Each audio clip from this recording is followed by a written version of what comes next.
தரணி வாழ் தமிழர்களின் இதய ஒலி தமிழன் 24.com. ஹேமரத்ன தேரருக்கு டிஎன்ஏ பரிசோதனை, நீதிமன்றில் சமர்ப்பிக்கப்பட்ட இரத்தக்கரை படிந்த ஆடைகள். செம்மணி மனித புதைகுழியில் நேற்றும் 12 எண்புக்கூடுகள் அடையாளம். சொல்லிசை பாடகர் சங்கீத்சனுக்கு பிணை, நீதிமன்றம் அதிரடி உத்தரவு. கோட்டாபயவை ஜனாதிபதியாகவே உயிர்த்த ஞாயிறு தாக்குதல், அனுர அரசின் நகர்வை விமர்சித்த நாமல். திருகோணமலையில் படுகொலை செய்யப்பட்டவர்களுக்கான 40வது ஆண்டு நினைவேந்தல் அனுஷ்டிப்பு. வலிவடக்கு காணி விடுவிப்பு கோரி யாழில் தொடர் போராட்டம்.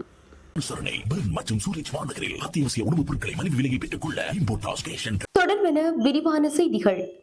சிறுமி ஒருவரே கடுமையாக பாலியல் அத்துமீறல் செய்யப்பட்டதாக குற்றம் சாட்டப்பட்ட முன்னாள் அட்டமஸ்தானாதிபதி பல்லிகம கேமரத்ன தேரரோ டிஎன்ஏ பரிசோதனைக்காக இரத்த மாதிரியை வழங்குமாறு அனுராதபுரம் பிரதான நீதவான் சியபத் கசிந்து விக்ரமரத்ன உத்தரவிட்டுள்ளார். சந்தேகத்திற்குரிய தேரர் ஜூன் 16ஆம் தேதி அரசாங்க பகுப்பாய்வாளர் திணைக்களத்திற்கு சென்று தனது இரத்த மாதிரியை பகுப்பாய்வாளரிடம் வழங்க வேண்டும் என நேற்று உத்தரவு பிறப்பித்துள்ளார். காவல்துறையால் நீதிமன்றத்தில் சமர்ப்பிக்கப்பட்ட ஒரு மேலதிக அறிக்கையில் உள்ள உண்மைகளை கருத்தில் கொண்ட பின்னர் நீதவான் இந்த உத்தரவை பிறப்பித்துள்ளார். முந்தைய நீதிமன்ற உத்தரவின்படி சம்பந்தப்பட்ட சம்பவம் தொடர்பான வழக்கு ஆவணங்கள் 2026 மே 4 அன்று டிஎன்ஏ பரிசோதனைக்காக அரசாங்க பகுப்பாய்வாளருக்கு அனுப்பப்பட்டதாக காவல்துறையினர் நீதிமன்றத்தில் சுட்டிக்காட்டியுள்ளனர். பாலியல் அத்துமீறலுக்கு உள்ளாக்கப்பட்டதாக கூறப்படும் சிறுமியால் புதைக்கப்பட்டு மறைத்து வைக்கப்பட்டிருந்த இரத்தக்கரை படிந்திருக்கலாம் என சந்தேகிக்கப்படும் பல துளித்துண்டுகள் வழக்கு ஆவணங்களாக பரிசோதிக்கப்பட்டுள்ளன. சம்பந்தப்பட்ட ஆடைகள் மீது அரசு ஆய்வாளர் நடத்திய அறிவியல் பரிசோதனையில் அந்த சிறுமியின் ஆடைகளில் டிஎன்ஏ அல்லீல்கள் உள்ளன என்பது அதிகாரப்பூர்வமாக உறுதி செய்யப்பட்டுள்ளதாக காவல்துறை நீதிமன்றில் தெரிவித்துள்ளது. ஆய்வாளரின் அறிக்கையில் வெளிப்படுத்தப்பட்ட டிஎன்ஏ அல்லீல் அமைப்பை சந்தேகத்திற்குரிய துறவியின் இரத்த மாதிரியுடன் ஒப்பிடுவதற்காக அவரது இரத்தத்தை பெற வேண்டியதன் அவசியத்தை காவல்துறை நீதிமன்றத்திற்கு விளக்கியது. அதன்படி ஆடைகளில் உள்ள டிஎன்ஏ அமைப்பும் சந்தேக நபரின் இரத்த மாதிரியும் ஒன்றுக்கொன்று பொருந்துகின்றனவா என்பதை அறிவியல் பூர்வமாக உறுதி செய்ய தேவையான உத்தரவுகளை பிறப்பிக்குமாறு காவல்துறை விடுத்த கோரிக்கையை நீதவான் ஏற்றுக்கொண்டார். மேலும் பரிசோதனைக்கு பிறகு டிஎன்ஏ அறிக்கையை நீதிமன்றத்தில் சமர்ப்பிக்குமாறு அரசு ஆய்வாளருக்கு உத்தரவிட்டார். செம்மணி மனித புதைகுழியில் இருந்து நேற்று 12 மனித எண்புக்கூடுகள் அடையாளம் காணப்பட்டுள்ளது. செம்மணி மனித புதைகுழியில் 3ஆம் கட்ட அகழ்வு பணியின் 23ஆம் நாள் அகழ்வு பணிகள் நேற்று தினம் வெள்ளிக்கிழமை நடைபெற்றது. நேற்றைய அகழ்வின் போது 12 மனித எண்புக்கூடுகள் அடையாளம் காணப்பட்டுள்ள நிலையில் ஏற்கனவே அடையாளம் காணப்பட்ட எண்புக்கூடுகளில் 7 எண்புக்கூடுகள் அகழ்ந்தெடுக்கப்பட்டன. அதன் அடிப்படையில் 353 எண்புக்கூடுகள் அடையாளம் காணப்பட்டுள்ள நிலையில் அவற்றில் 334 எண்புக்கூடுகள் அகழ்ந்தெடுக்கப்பட்டுள்ளன. கிளிநொச்சியை சேர்ந்த சொல்லிசை பாடகர் சங்கீத்சனை பிணையில் செல்ல சாவகச்சேரி நீதவான் நீதிமன்றம் அனுமதி வழங்கியுள்ளது.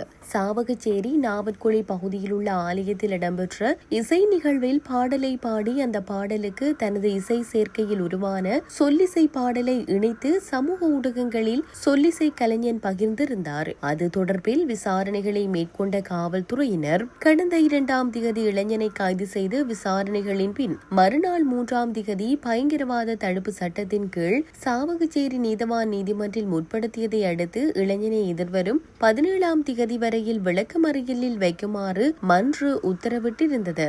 இந்நிலையில் இளைஞனை விடுதலை செய்யுமாறு போராட்டங்கள் முன்னெடுக்கப்பட்டதுடன் உச்ச நீதிமன்ற அடிப்படை உரிமை மீறல் வழக்கு தாக்கல் செய்யப்பட்டது. அதேவேளை நேற்று முன்தினம் வியாழக்கிழமை யாழ்ப்பாணம் மேல் நீதிமன்றில் பிணை கோரி மனு ஒன்றும் தாக்கல் செய்யப்பட்டிருந்தது.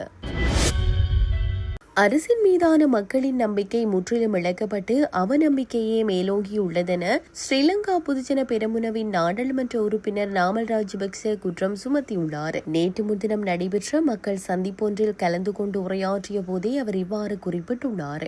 அவர் மேலும் தெரிவிக்கையில், உயிர்த்த ஞாயிறு தாக்குதல் சம்பவத்துடன் தொடர்புடைய வெடிகுண்டுதாரிகள் மக்கள் விடுதலை முன்னணியின் தேசிய பட்டியலிலேயே இருந்தார்களே தவிர ஸ்ரீலங்கா பொதுஜன பெரமுனவில் அல்ல. இந்த பயங்கரவாதிகள் முறைப்பாடுகளுக்காக நீதிமன்றத்தில் முன்னின்ற சட்டத்திறனிகள் எந்த அரசியல் கட்சியை சேர்ந்தவர்கள் யாருக்கு வாக்களித்தார்கள் என்பதை ஆராய்ந்தால் உண்மை வெளிவரும். அன்று இந்த விசாரணை கோப்புகளை மூடிமறைத்த அதிகாரிகளுக்கு இன்று அரசு உயர் பதவிகளை வழங்கியுள்ளது. கோட்டாபய ராஜபக்சவை ஜனாதிபதியாக்குவதற்காகவே இந்த தாக்குதல் நடத்தப்பட்டதாக கூறுபவர்கள் அதற்காக ஜேவிபியின் தேசிய பட்டியல் உறுப்பினர்களே வேலை செய்துள்ளார்கள் என்பதை ஒப்புக்கொள்ள வேண்டும். அரசின் தவறான பொருளாதார கொள்கையால் நாட்டின் ஒட்டுமொத்த பொருளாதாரமும் குறிப்பாக அடித்தட்டு மக்களின் வாழ்வாதாரமும் கடுமையாக பாதிக்கப்பட்டுள்ளது. நெல் உற்பத்தி செய்யும் விவசாயிகள் தங்களது நெல்லுக்குரிய நியாயமான விலையை பெற்றுக்கொள்ள முடியாமல் தவிக்கின்றனர். அரசு உறுதியளித்தபடி உர மானியத்தையோ அல்லது உரிய நேரத்தில் உரத்தையோ வழங்கவில்லை. சிறுபோகத்திற்கான உரமுமின்றி பெரும்போகத்திற்கான முறையான திட்டமும் அரசிடமில்லை.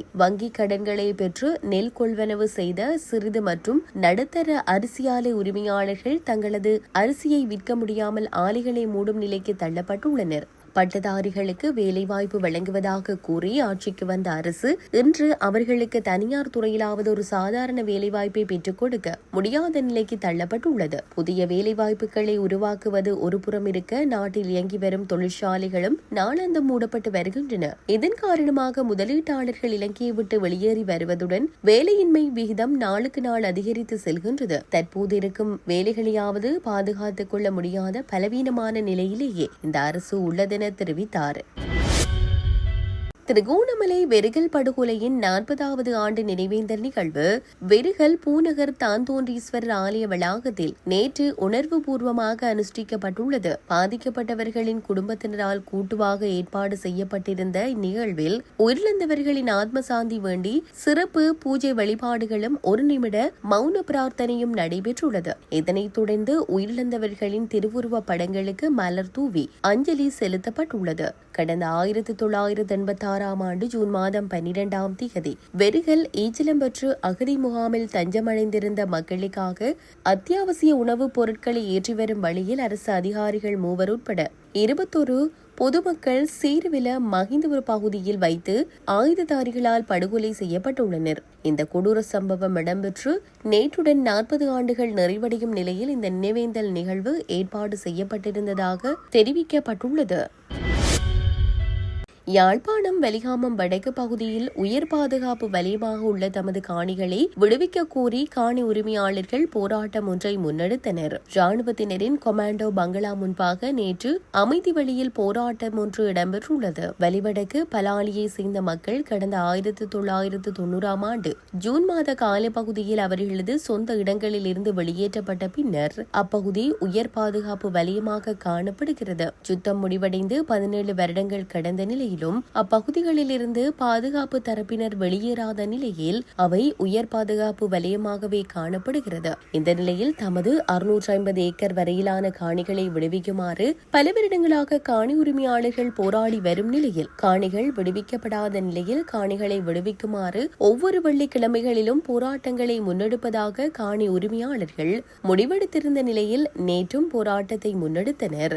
இதேவேளை எதிர்வரும் திங்கட்கிழமை யாழ்ப்பாண அரசாங்க அதிபர் சேலத்திற்கு முன்பாக பாரிய போராட்டம் ஒன்று முன்னெடுக்கப்பட உள்ளதாக போராட்டக்காரர்கள் தெரிவித்துள்ளனர்.